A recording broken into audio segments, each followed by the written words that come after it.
সকাল থেকে উঠে কাজ করে করে পারি না, আসে বৌমাটা কোথায় গিয়ে বোঝায় তা কে জানে, একটা কাজ করে না, আছে বৌমা একটা কাজ দেবো, একটা কাজ আমি দিয়ে তাও শুনবো, আমার আর ভালো লাগে না, দিয়ে একটা কাজ করাতেই হবে, না করালে হবে না।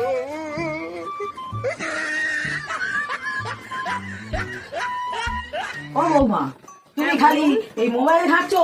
হ্যাঁ হ্যাঁ, কি হয়েছে বলুন না। তুমি তো বাবার কিছু শিখে আসুনি, তা বলছি একটা কাজ দেবো, পারবে?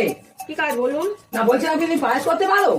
পারে? হ্যাঁ। এই ব্যাপার? হ্যাঁ। কে না পারে? আমি পারি। তখন একটু করে দেখাও দেখি, আমি একটু বসি, আমি তো সারাদিন কাজ করছি। ঠিক আছে, বসুন, আমি এক্ষুনি বাইরে যাও দেখি কেরকম শিখে গেছো, দেখাও দেখি। ঠিক করেছি, ঠিক করেছি, বড্ড বসে বসে খালি মোবাইল ঘাঁটে, এত যদি মোবাইল ঘাঁটে গায়ে হাওয়া লেগে যাবে, কিচ্ছু করতে পারবে না, আর দুদিন পরে তখন একদম পুড়ে হয়ে যাবে। ওই জন্য আমি একটা কাজ দিচ্ছি, পায়েস করে আনতে বলছি, আমি বসে আছি দেখি কখন আনে, মহারানী কিরম করে আনে দেখি। A few moments later.